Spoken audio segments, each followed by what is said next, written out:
Je ne me souvenais que d'une seule chose de cette soirée. Les néons, les néons qui nous éclairaient.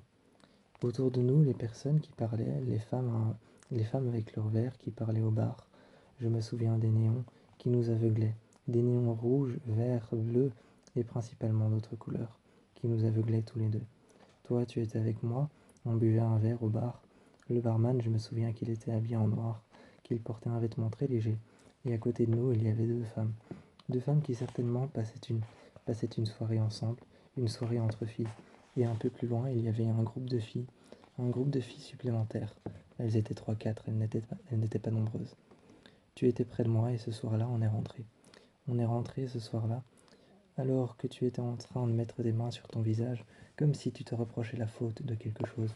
Ce soir-là, je t'ai pris par la main, je me suis mis à côté de toi, et je t'ai dit, allez, qu'est-ce qu'il y a? Je me suis mis près de toi, mon épaule contre la tienne, tu m'as regardé, et tu m'as dit, oh non, rien, c'est juste que je suis super fatigué, levant les yeux vers le ciel, alors que derrière nous, continuait la musique à l'intérieur de la boîte de nuit, porte ouverte. On était sur le côté, et je me suis levé. L'horreur, l'horreur était en train de maintenant commencer. La vraie horreur. Ce n'était pas la musique. La vraie horreur, ce n'était pas les gens qui parlent. La vraie horreur, c'était la ville. L'abondance de cette odeur. La dépendance. La dépendance à l'odeur des voitures. La dépendance à l'essence, au diesel, qui nous brûlait le nez. Tous les deux, ça nous brûlait le nez. La dépendance à cette odeur était horrible. Une dépendance que tout le monde a, sans même vouloir l'assumer. Dès que tu as une voiture, tu es dépendant à cette odeur. Comme la nicotine. Certaines personnes qui sortaient puaient le vomi, la nicotine, ou alors sentaient cette odeur de pastille qu'on met dans les toilettes. Une femme était en train de gerber au bord de la route, et tu m'as regardé. On est arrivé à mon appartement, tu as levé les yeux, et tu as dit « Qu'est-ce que c'est ?» J'ai dit « Mon appartement ?» en ouvrant les yeux comme si tu avais l'air surpris, et tu m'as dit « Ah ouais, ok ». Tu t'es essuyé un œil et tu m'as regardé. Tu m'as demandé si on allait monter. J'ai ouvert la porte et j'ai dit « Viens ici, espèce d'idiot ». Tu paraissais complètement déphasé, comme si tu ne savais plus où tu étais. À ce moment-là, plus tu montais les escaliers, plus tu paraissais inquiet, plus tu regardais autour de toi s'il y avait quelque chose qui pouvait t'aider. Alors que j'étais à côté de toi et je disais « Allez, viens, monte, monte ». Et tu es monté avec moi, tu t'es assis, je t'ai mis un verre d'eau en face de toi. Tu l'as regardé et tu ne l'as pas saisi tout de suite, comme si tu ne savais pas pourquoi je t'avais mis un verre d'eau en face. Tu avais quand même bu 3 verres, tu puais l'alcool autant que moi, et tu avais encore les paroles de ces discussions insensées en tête. Alors je t'ai regardé. Ce soir-là, tu avais vomi, tu avais dégulé, tu avais vomi sur le sol. Je comprenais, tu avais bu beaucoup. Alors je t'ai retenu, je t'ai apporté un essuie. Je t'ai retenu par les épaules, je t'ai apporté un essuie. Je me suis assis à côté de toi et je lui ai dit tiens, essuie-toi la bouche. Tu t'es essuyé la bouche, mais tu étais encore les pieds dans le vomi. Alors ce soir-là, tu t'es couché et j'avoue que j'ai dû passer quand même longtemps à récurer le sol. Mais tu étais en train de dormir, je ne t'ai pas réveillé. J'ai récuré le sol comme j'ai pu, en silence. J'ai fait les choses comme j'ai pu, en silence. Et je suis resté là, près de toi. Au bout d'un moment, j'ai lâché l'éponge et j'ai lâché le grattoir. J'ai lâché le grattoir, la brosse, l'éponge, j'ai mis tout ça de côté, j'ai versé l'eau. J'ai versé l'eau par la fenêtre et je me suis assis à côté de toi. Tu m'as regardé et tu m'as remonné quelque chose entre tes lèvres. Tu t'es retourné vers moi. Tu puais le vomi, mais ce n'était pas pour moi quelque chose qui me dérangeait. Parce que comme moi je puais le whisky, toi tu puais le vomi, ça allait ensemble. On venait de sortir de boîte. Tu avais une amnésie complète le lendemain matin. Alors que je t'ai servi un café, tu m'as regardé et je t'ai dit tiens, ça va peut-être te remettre d'aplomb, te remettre les idées en place. Tu m'as regardé et tu m'as dit pitié, dis-moi que j'ai pas fait quelque chose de stupide hier soir. J'ai pris mon café en main et j'ai fait pas vraiment. Pour toi, ce n'était pas rassurant, pas du tout. Mais bon, j'avais juste envie de te taquiner un petit peu. Et j'ai dit non, je plaisante. 2 minutes après, tu as bu ton café. Tu n'étais pas sûr de toi, tu regardais par la fenêtre. Et moi, je suis arrivé et j'ai dit oh, vas-y, sois pas comme ça. Tout le monde va en boîte un jour ou l'autre. Tout le monde oublie des choses. Si tu n'as que la moitié de la soirée en tête, c'est normal. Moi aussi, j'ai que la moitié de la soirée en tête. Je me souviens même plus du moment où j'ai passé la porte avec toi. Je me souviens même plus si j'ai pris ma voiture ou si on est parti à pied. Tu m'as regardé avec un sourire, et ce soir-là, après m'avoir regardé avec un sourire, tu m'as dit, tu veux bien qu'on ne parle plus de ça? Tu t'es assis sur le fauteuil, et j'ai dit, de quoi au juste? Les jambes pliées, appuyées contre le bord du mur. Tu m'as dit, de ça, de tout ça. Et on a commencé à parler tous les deux. Moi dans un air plutôt aisé, moi d'un air plutôt aisé, d'un air plutôt posé contre le mur. Toi d'un air moins sûr, un peu plus contre le mur, mais pas rassuré. On en a parlé. Je lui ai dit, tu te souviens de quelque chose? Et la seule chose qu'on avait en commun, c'était notre blackout. Notre blackout, c'était certainement la seule chose qu'on avait en commun. Rien d'autre. Tu m'as regardé et tu as dit, un blackout. Je me souviens de rien. Tu as réfléchi et tu as pris ton verre. Tu as pris ta tasse, tu as bu, voyant la vapeur qui s'en échappait, ton expression, les yeux plissés comme si tu réfléchissais, levant les yeux au ciel. Tu as dit, je me souviens d'une partie au bar avec les deux femmes. Je me souviens d'une partie au bar où on a vu ce groupe de filles. Mais le reste, je ne m'en souviens pas. Je me suis assis à côté de toi et j'ai dit, pareil. J'ai été chercher des essuies, je les ai mouillés. Je me suis essuyé le visage et tu es arrivé. Tu es arrivé à la porte, tu as dit, tu fais quoi? Et je t'ai demandé, tiens, tu veux? Tu veux un essuie mouillé, chaud, brûlant? Et tu m'as dit, oh ouais, trop. Tu t'es assis contre le mur. Et je t'ai regardé. Je t'ai demandé, ça va? Ça t'a pas trop secoué? Ce qu'on a fait, c'était quand même un peu stupide. On était tous les deux assis par terre, avec une serviette sur la tête. C'est tard le soir que je me suis resserré contre toi dans le lit et que je me suis rendu compte que me resserrer contre toi dans le lit, c'était tisser un lien avec toi. Je venais à peine de te rencontrer, mais je tissais un lien avec toi, en t'offrant une serviette, mouillée, chaude, brûlante, qui faisait du bien au crâne. C'est le lendemain qu'on s'est tous les deux retrouvés devant le même verre que j'avais sorti, mais deux verres différents, remplis à un niveau d'eau différent, tous les deux avec une pastille blanche effervescente à l'intérieur qui était en train de se dissoudre. On avait tous les deux la gueule de bois, et tu m'as regardé, et tu m'as dit, ta gueule s'il te plaît. Je t'ai regardé avec un sourire, et j'ai dit, quoi? J'allais rien dire. Tu ne m'as même pas cru une seule minute. Tu as pris ton verre et tu es parti. Tu t'es installé dans le fauteuil, et tu ne t'es même pas installé dans le fauteuil. Tu t'es installé dans le fauteuil pour regarder ton GSM 2 minutes. Après avoir regardé ton GSM 2 minutes, tu es tout de suite allé dans la chambre, et tu as fermé les yeux. C'est là que je me suis mis près de toi, et que j'ai senti une vraie connexion entre nous deux. Parce qu'on faisait les mêmes choses, on réagissait de la même manière, même si tu étais un peu plus, même si tu étais un peu plus préventif, même si tu prenais un peu plus soin de toi, et que moi j'étais un peu plus quelqu'un qui allait de l'avant, qui s'en fichait de ce qu'il faisait, un peu plus impulsif, et toi un peu plus exigeant. Je sentais qu'il y avait quelque chose qui se construisait entre nous, et tout a démarré lors de cette soirée. On est arrivé, je me suis retourné vers toi, et j'ai dit, ça, c'est un vrai showroom. Tu sens cette odeur de dégrisant, tu sens cette odeur de produit pour le pare-brise, tu sens cette odeur pour laver les voitures, cette odeur de bitume encore frais, tu sens cette odeur d'essence et de diesel, tu sens le macadam partout autour de toi, jouxté au sol, et je faisais des grands gestes de la main en disant, tu sens le macadam jouxté au sol, brûlé avec la chaleur du soleil, le dégrisant, l'essence, le diesel. J'étais content d'être ici et je te le montrais avec les gestes, en disant, ça c'est un vrai showroom de voitures. Un vrai showroom de voitures. Et tu es venu près de moi et tu m'as dit, si tu le dis, en mettant tes mains sur ton visage, tu m'as pris la main et tu as dit, bon, on y va. Tu as commencé à passer ton doigt, à passer ton index à passer ton index et ton major sur l'arrière de la voiture. Un grand pick-up rouge en parfait état.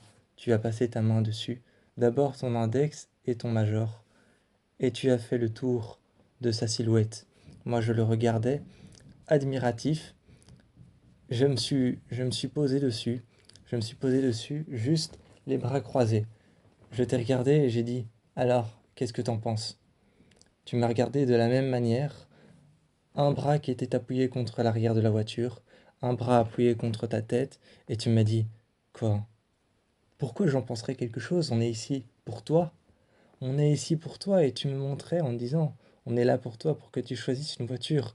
Et cette fois-ci, contrairement à me montrer moi, tu montrais les voitures, tu montrais le parking sur lequel il y avait ce grand SUV gris. Et j'y suis allé. J'ai mis mes mains sur la vitre et j'ai dit, et celui-là, t'en penses quoi? Peut-être un peu plus subtil, un peu plus classe. Mais pour être en ville, ça peut être pas mal. Tu t'es appuyé dessus et tu as dit, je sais pas, c'est plus le genre de voiture qu'une femme prendrait. Je me suis retourné et j'ai dit, les bras croisés, ça, mais alors, super sexiste. J'ai regardé la voiture et j'ai haussé les épaules. Je t'ai regardé en disant, en quoi tu trouves que cette voiture est une voiture de femme? Tu n'as rien dit de plus. Tu t'es appuyé contre la voiture et je t'ai dit, relève-toi 2 minutes. J'ai regardé quelque chose. Je me suis mis à plat ventre contre le sol et j'ai regardé sous la voiture. Tu m'as demandé ce que je faisais. Je me suis retourné et j'ai dit, me regarde pas comme ça, je fais pas des pompes. Appuyé sur un bras. Je regardais en dessous si le moteur était en bon état, si les 4 roues étaient bien.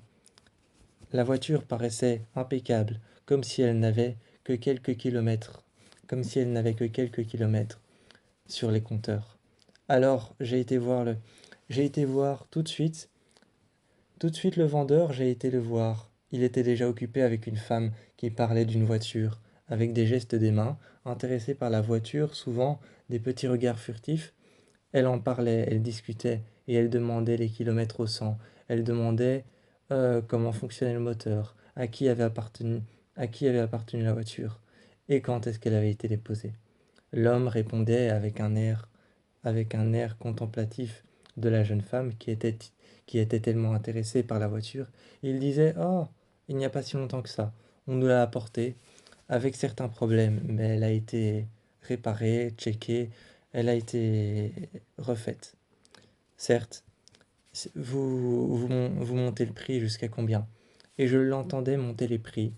Ils étaient en train de diverger sur les prix, de parler augmentation, de faire le tour de la voiture, de regarder les phares, de checker l'intérieur, de regarder les fauteuils et de diminuer selon les imperfections et d'augmenter le prix selon la perfection qu'il y avait à l'intérieur de la voiture.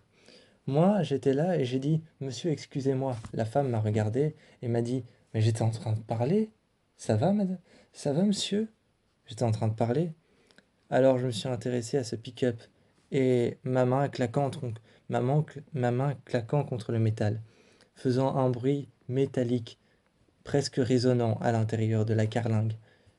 Ma main frappant sur le métal, j'ai regardé le phare et j'ai dit, pour ce pick-up, c'est combien? Il m'a regardé et il m'a dit, alors déjà, ce pick-up, c'est pour quoi faire? C'est la première question qu'il m'a posée. Et là, je me suis tourné, je ne sais pas pourquoi, mais je me suis tourné l'air intéressé vers le SUV. Comme si le c'est pourquoi faire avait déclenché chez moi une réaction de me dire, c'est vrai, au final, pourquoi est-ce que je prendrais pas un SUV classique avec lequel je ferais tout ce que j'ai à faire? J'ai une maison à vider, pourquoi je prendrais pas un SUV? Ça passera beaucoup plus, ça passera beaucoup plus simplement dans un quartier un peu bourgeois, un peu riche. Alors, pourquoi est-ce que je prendrais un vieux pick-up? Tout le monde va me regarder, mais au fond, qu'est-ce que je m'en fous? Et c'est ce que je me suis dit. Alors j'ai détourné le regard et j'ai dit, c'est pour vider une maison. Des cargaisons longues, de longs trajets et un travail, euh, un travail assez dense où on travaille avec des outils en métal principalement. Je ne lui ai pas expliqué mon travail, juste que je travaillais avec des outils en métal, lourds, principalement des outils comme par exemple des pieds de biche ou alors des haches. Il m'a regardé et il m'a dit, ah oui, je vois totalement votre situation. Mais si c'est pour vider une maison, Juste vider une maison et ensuite faire votre travail. Je vous conseille vivement le pick-up. Parce que oui, effectivement, j'avais glissé dans la conversation. Et le SUV, combien est-ce qu'il coûte? Depuis quand est-ce qu'il est là? Il m'en a parlé et il m'a dit que pour ma situation, le SUV était un peu moins, était un peu moins classé comme la voiture idéale. C'est vrai que le SUV était moins classé comme la voiture idéale et le pick-up rouge plus comme la voiture parfaite, idéale, celle qu'il me fallait. Alors on en a parlé, on a fait le tour et il me proposait des prix. Moi, j'ai ouvert la porte, j'ai saisi la porte, la poignée et j'ai fait comme cette femme. J'ai regardé l'intérieur et je suis ressorti. J'ai regardé le vendeur, j'ai croisé les bras, l'air assuré et les épaules redressées vers l'arrière, le buste bombé. Je lui ai dit, je vous en donne un tel prix. Et j'ai descendu un tout petit peu, simplement pour pouvoir montrer que moi aussi, je savais repérer des imperfections. Je n'en avais pas vu, pas encore, mais c'était pour montrer que quelque part j'avais l'œil, une sorte de technique, une sorte de technique de simulation, de visualisation à l'intérieur de la voiture, comme si j'avais vu des imperfections et que j'en parlais comme une personne qui s'intéresse à la voiture. Alors que non, la voiture était juste parfaite, le pick-up était parfait. Je lui en ai donné pour, je lui en ai donné pour mon argent. Quand il m'a rendu les clés, je t'ai pris la main. Je lui ai pris la main quand il m'a rendu les clés. Je lui ai dit merci, merci du fond du corps, merci du fond du cœur. Vous me sauvez la vie. À ce moment-là, j'ai regardé la voiture, j'ai regardé la voiture, le grand pick-up. Je m'y suis installé. Tu es venu près de moi. Tu es venu près de moi dans le pick-up. Tu as grimpé. Tu étais un tout petit peu trop petit. Tu étais un tout petit peu trop petit de ton mètre 60. Tu as dû t'accrocher à la portière ouverte et tu as dû t'accrocher à la tôle de la porte ouverte de la voiture, du pick-up pour grimper. Ensuite, tu m'as regardé et tu m'as dit qu'est-ce que tu vas en faire? Je t'ai regardé désintéressé, les mains sur le volant, prêt à démarrer et à partir, souriant à la femme qui avait acheté au final le SUV que je voulais peut-être, mais je lui ai cédé ma place. Je lui ai dit, prenez-le. Et elle s'est finalement intéressée au SUV. En même temps, un autre vendeur avait fait la vente avec elle. Elle était repartie juste avant. J'avais entendu j'avais entendu la voiture démarrer, le moteur, la femme faire sa manœuvre et faire limite trembler en dessous de mes chaussures. Limite faire trembler en dessous de la semelle de mes chaussures légèrement le sol. Le bitume qui tremblait encore, cette odeur d'huile, cette odeur d'essence, de diesel, de macadam pas totalement sec, et cette odeur aussi de dégraissant qu'il y avait un peu partout. Je me suis retourné, un sourire en coin, et je me suis retourné un sourire en coin, les phares qui étaient un peu usés, qui étaient jaunâtres, et qui n'étaient pas tout à fait blancs comme une voiture qui sort du commerce. Elle est partie, les mains sur le volant, satisfaite avec sa fille à côté, qui avait la main appuyée sur la portière, la fenêtre grande ouverte et les cheveux à l'air. Fière d'avoir sa nouvelle voiture, elle repartait certainement à sa maison, pour pouvoir la montrer à son mari, à son fils, à sa famille tout simplement. Moi, j'ai remercié le vendeur, je lui ai dit merci du fond du cœur, et une fois que tu es venu t'asseoir à côté de moi, quand tu m'as demandé alors qu'est-ce que tu comptes en faire, les mains sur le volant, la clé en main que j'avais à mon doigt, que je t'ai montré, avec la paume de la main ouverte, je l'ai finalement, je l'ai finalement mise dans la serrure, dans la clé, dans l'entaille de la clé, et j'ai tourné sur le côté. Démarrer une voiture, un pick-up comme celui-ci, un pick-up ancien mais en très bon état, avec une clé, et non une clé électrique qui s'enfonçait dans une petite fente, comme les voitures que j'avais avant. Comme les voitures que j'avais avant, c'était des clés électriques qu'on enfonçait dans une fente. Et il y avait parfois une clé qui se déployait pour ouvrir les portes. Mais là, ce n'était qu'une simple clé, pour démarrer le moteur. Je sentais les turbines, je sentais les pistons, comme un vieux moteur qui se remettait en route, après des années à n'avoir jamais tourné. Et les vieux phares qui lancèrent cette lumière jaunâtre. J'étais fier de moi. Cette lumière orangeâtre, rougeâtre, presque sanguin, à l'arrière de la voiture, en regardant dans le rétroviseur à l'intérieur. Quand tu m'as dit qu'est-ce que tu allais en faire sur la route, je t'ai répondu, Ben, vider la maison, m'en occuper sagement, vider cette maison et reprendre le travail. Travailler avec mes haches, avec mes outils tranchants, avec mes mallettes à outils et avec tous mes outils bien lourds. C'est ça que je compte faire. Continuer à travailler sur les travaux de la maison. Tu m'as regardé et tu m'as dit, oui bon, tu vois ce que je veux dire. Qu'est-ce que tu vas en faire? Ce que je veux dire par là, c'est comment tu vas te déplacer avec. Encore une fois, je t'ai regardé et j'ai dit, mais t'as toujours pas compris. Je m'en sers pour le travail et aussi pour aménager cette maison que je dois aménager et vider l'autre. À ce moment-là, j'ai repris les mains, j'ai repris le volant, j'ai remis les mains sur le volant. J'ai calibré à gauche et je t'ai demandé de calibrer à droite le rétroviseur à l'extérieur. C'était des rétroviseurs manuels. Et là, je t'ai dit, bon, c'est bon, je peux démarrer.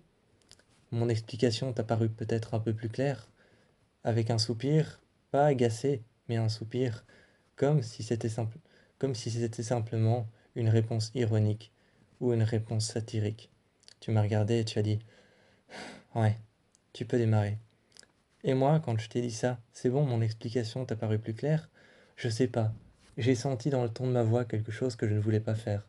Un ton de sarcasme, d'ironie, qui ne voulait pas nécessairement sortir, alors que ce que je voulais te dire, c'était simplement une explication banale comme une autre.